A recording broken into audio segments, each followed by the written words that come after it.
तो है guys, welcome back to my YouTube channel. तो मैं फिर से लेकर आ गया हूँ 12 स्टार 2 के एपिसोड नंबर 3 को लेकर। तो चलिए शुरू करते हैं।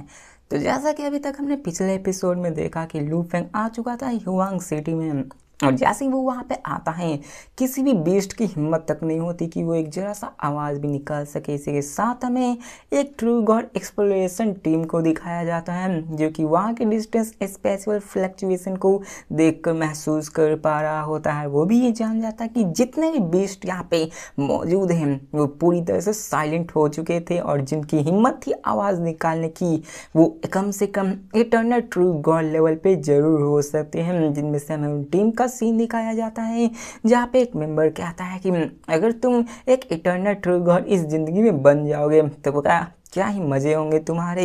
तो उनमें से एक बंदा कहता है कि क्या मुँह है, तुम्हें सच में लगता है कि ऐसा होगा? मेरा तो बस छोटा सा विश है, मैं यहाँ पे सिर्फ ह्यूआंग सिटी में सेटल होना चाहता हूँ, मेरे लिए तो बस इतना ही काफ़ी है।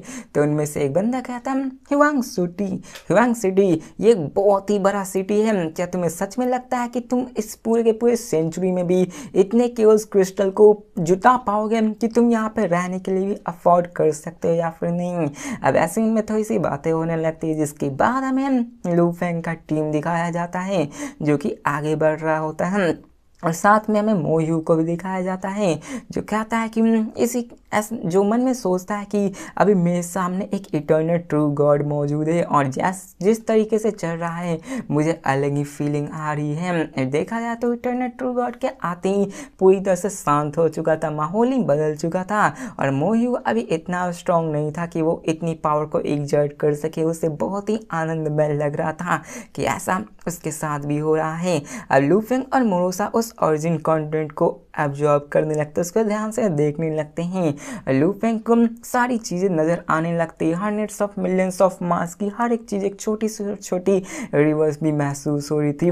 लू फेंग और मोरोसा एक नोवेल के जैसे ही लग रहे होते हैं। देखा जाए तो एलियन बीस्ट बहुत ज़्यादा सेंसिटिव होते हैं, वो थोड़े से भी एयर में फ्लक्चुएशन होने के कारण जान जाते हैं और बड़ी ही आसानी से छिप भी जाते हैं। लू फेंग कहता है ये तो बहुत ही स्मार्ट है। लू फेंग जानता था कि उसका भी निशाना बड़े बड़े मॉन्स्टर होने वाले हैं, और जबकि लू फेंग को हॉर्न सर्पेंट के बारे में पता चल गया है तो ये उसके लिए बहुत ही अच्छा है, क्योंकि ये उसके लिए बहुत ही वैल्यू प्रदान करने वाला है। जिसके बाद वो ओरिजिन कंटेंट में आगे बढ़ने लगता है, और फिर हमें सीन चेंज कर उस थोड़े से दूर के एक माउंटेन का सीन दिखाया जाता है जहाँ पे एक गोल्डन ह्यूज बंदा, मतलब वही मॉन्स्टर, लू फेंग की तरफ देखने लगता है। लू फेंग को भी वहाँ से आते हुए प्रेशर महसूस होने लगती है। लू फेंग देखता है कि वहाँ पे वो वही हॉर्न बीस्ट मौजूद होता है, और हमें उस ह्यूज हॉर्न स्नेक को दिखाया जाता है जो लू फेंग के पास आता है। उसे कहता है इटर्नल गॉड आखिरकार तुम यहाँ पे क्या कर रहे हो? अब वो लू फेंग से इतनी दूरी पे था कि वो लू फेंग उस पर अटैक नहीं कर सकता, उससे पहले वो भाग सकता था।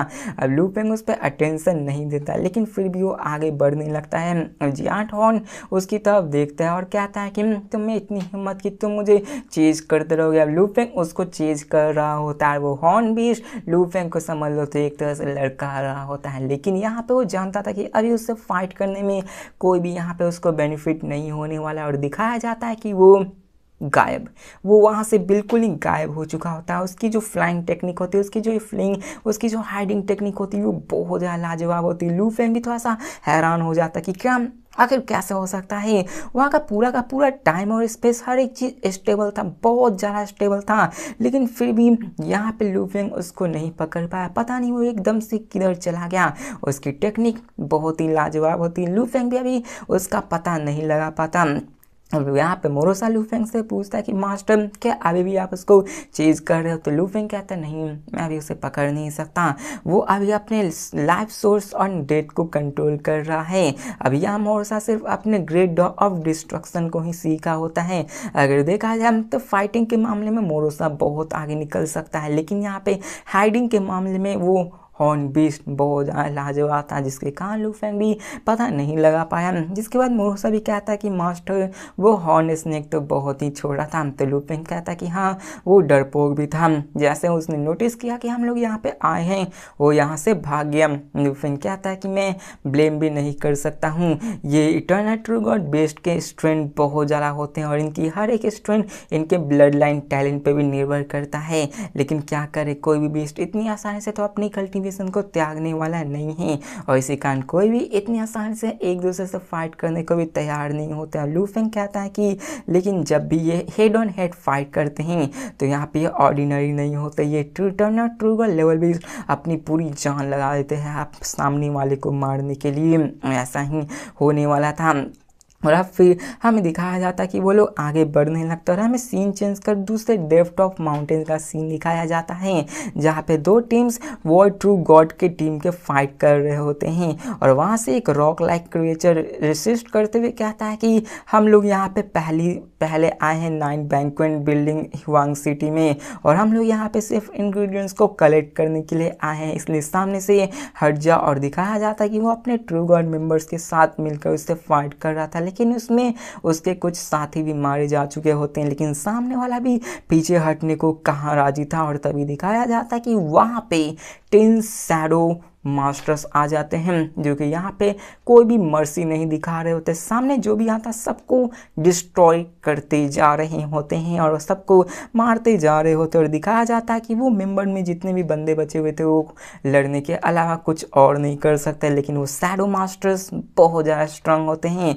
लेकिन तभी दिखाया जाता है वहाँ पे एक डीप वॉइस आती जो कहती तुम्हारी स्पीड बहुत ज़्यादा स्लो और दिखाया जाता है कि उनमें और भी फाइट होने लगती है। अब वो 10 ग्रे शैडो कहते हैं लॉर्ड ये यूजलेस है हमारे लिए और दिखाया जाता है वो डीप वॉइस फिर से कहती है कि जाओ उस क्रिएचर को मार कर हम। और ये पता चलता है कि वो जो वॉइस कह रही थी वो असल में उन 10 शैडो क्रिएचर को कमांड कर रही होती है। वो 10 शैडो क्रिएचर उसके नीचे आते थे और ऐसे ही वो उन सबको मरवा रहे होते हैं और अब फिर ऐसे ही उनमें फाइट होने लगते हैं। और इसी के साथ हमें सीन चेंज कर एक बंदी का सीन दिखाया जाता है जहाँ पे वो बैठा हुआ था और पता चलता है कि उसके बगल में एक प्लांट है जिसको कि वो गार्ड कर रहा होता है। हमें पता चलता है कि अनएक्सपेक्टेडली वो जब फूड कंट्री से बाहर निकला था ताकि वो हुआंग सिटी में आ सके वहाँ पे रहने के लिए, लेकिन रास्ते में उसे एक ब्लू पर्पल ब्लड क्रिस्टल मिला होता है जिसको देखकर वो यहाँ हैरान हो गया था। लेकिन वो ब्लू ब्लड पर्पल क्रिस्टल अभी तक मैच्योर नहीं हुआ था, वो सिर्फ एक ऑर्डिनरी था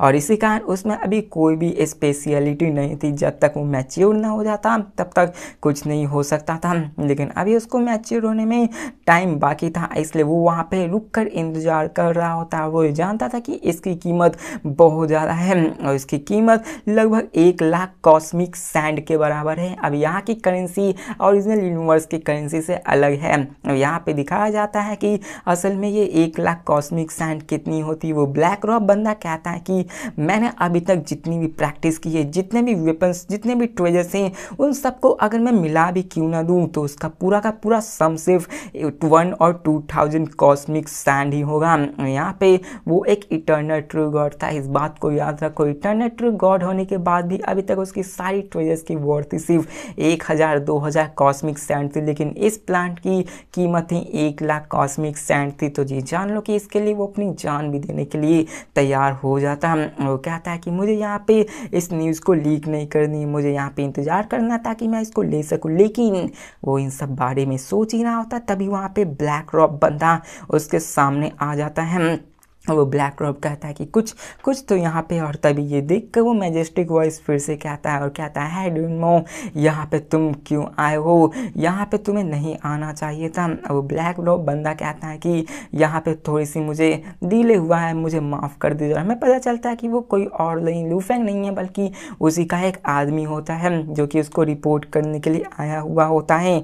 और वो बंदा कहता है कि आपको मैजेस्टिक ने बुलाया है। तो वो बंदा कहता है ठीक है, मैं 10 दिन में आ जाऊंगा, जिसके बाद वो वहाँ से चले जाता है। वो बंदा वहीं पे इंतजार कर रहा होता है कि कब ये मैच्योर हो और उसको ले जा सके। लू फेंग का सीन दिखाया जाता है जो कि आगे बढ़ रहा होता है मोरोसा और मोयू के साथ। लेकिन तभी लू फेंग को भी थोड़ा सा एहसास होता है, उसे दूर में कुछ दिखाई देता है कि वहाँ पे कोई टेरिफाइंग पावर उस माउंटेन के पीछे छिपी हुई है और उसके बगल में एक ब्लू और पर्पल कुछ फेंटा टच किया हुआ है, जिसको देखकर लू फेंग थोड़ा सा हैरान भी होता है और थोड़ा सा क्यूरियस हो जाता है कि आखिर वहाँ पे क्या है। लू फेंग यहाँ पे अपने पावर और उसके पावर लेवल के बारे में भी जानता था, लेकिन देखा जाए तो लू फेंग की पावर अभी उसके अनुसार ज़्यादा है क्योंकि उसकी डिवाइन बॉडीज हायर लेवल पे आ चुकी होती है। लू फेंग जैसे ये सेंस करता है कि वहाँ पे एक और इटर्नल लेवल का बंदा किसी चीज़ के पास रुका हुआ है तो हैरान होता है। वो जा सोचता है कि चलो वहाँ पर जाकर देखते हैं।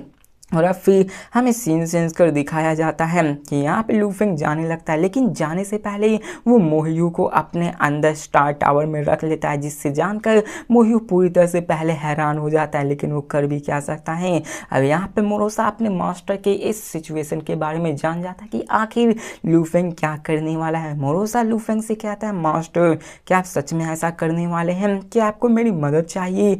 अब देखा जाए तो लू फेंग ये मूव चल रहा है, लेकिन सामने वाला भी बंदा इटर्नल ट्रू गॉड लेवल का था और यहाँ पे वो दोनों लाइफ और डेथ बैटल कर सकते थे। तो लू फेंग कहता है कि अभी जल्दी नहीं है, मैं तुम्हें बताऊंगा अगर मुझे यहाँ पे तुम्हारी मदद की ज़रूरत पड़ेगी तो।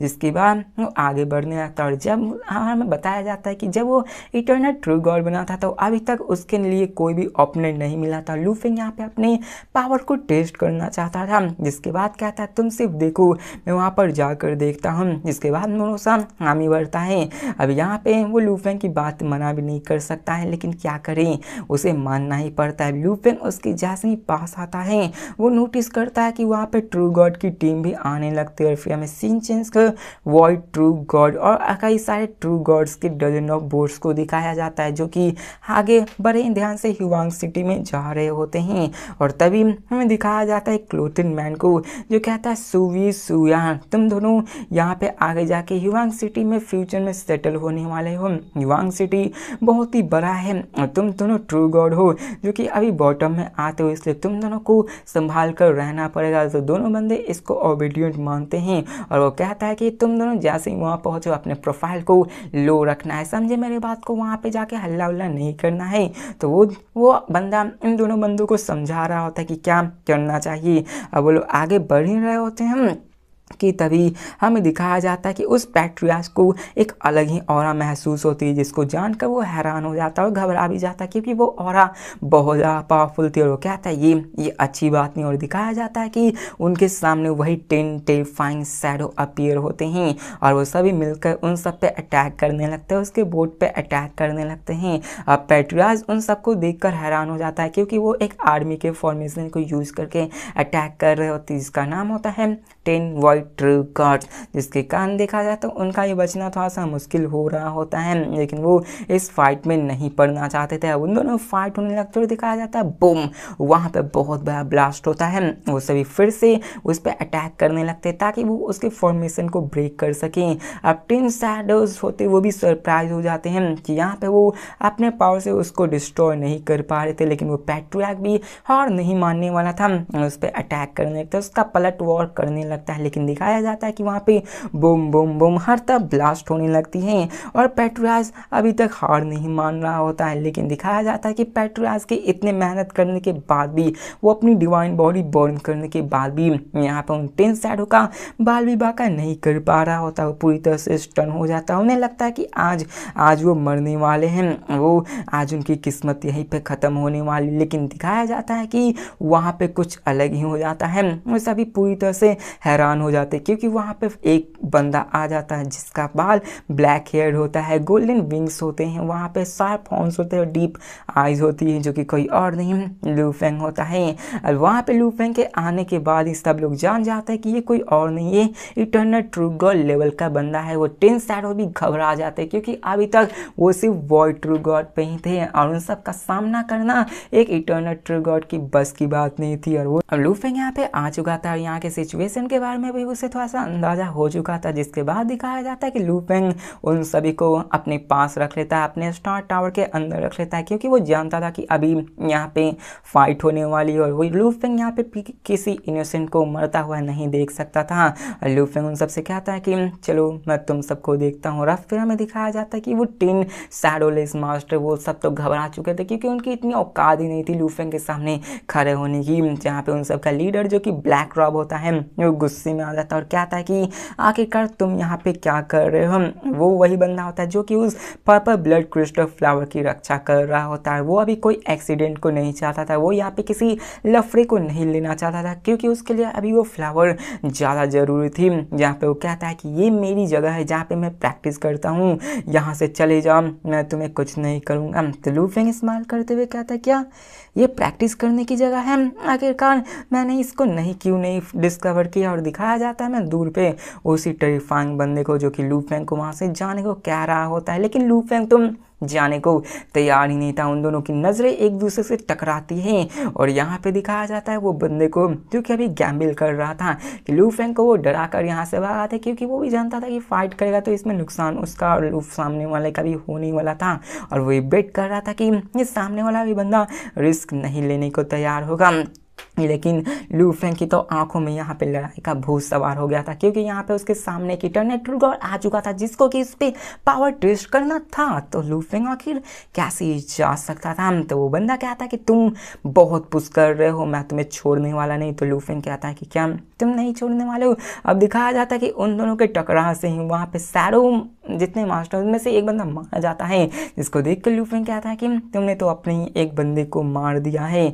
तो अभी कहता है कि ये लड़ाई होने वाली, तो इसमें पीछे हटने का भी कोई सवाल नहीं होने वाला है। उस बंदे के लिए वो ब्लू ब्लड पर्पल क्रिस्टल बहुत ही जरूरी था, जिसके लिए वो पीछे नहीं हट सकता। वो बंदा कहता है कि चलो अपना नाम बता, तुम एक इटर्नल ट्रू गॉड हो तो अपना नाम बताने के हकदार हो। तो लू फेंग कहता है कि जबकि तुम मरने वाले हो तो तुम्हें मेरा नाम जानने की कोई ज़रूरत नहीं, जिसको जानकर वो बंदा हंसते हुए कहता है कि ठीक है, अब तुम्हें अपनी मौत ही इतनी प्यारी है तो चलो मैं तुम्हें उससे मिलवाता हूँ। यहाँ पे उन दोनों में फाइट स्टार्ट हो जाती है। तो मिलते हैं नेक्स्ट वीडियो में और देखते हैं कि कौन जीतने वाला है, क्या आखिरकार लू फेंग कैसे उसको हरा पाता। और यहाँ पे हम लोग लू फेंग की ट्रू पावर को भी देखेंगे कि क्या लू फेंग इंटरनेट गॉड बनने के बाद इतना पावरफुल हो गया कि वो अपने सेम लेवल की बंदों को भी हरा पाएगा या फिर नहीं।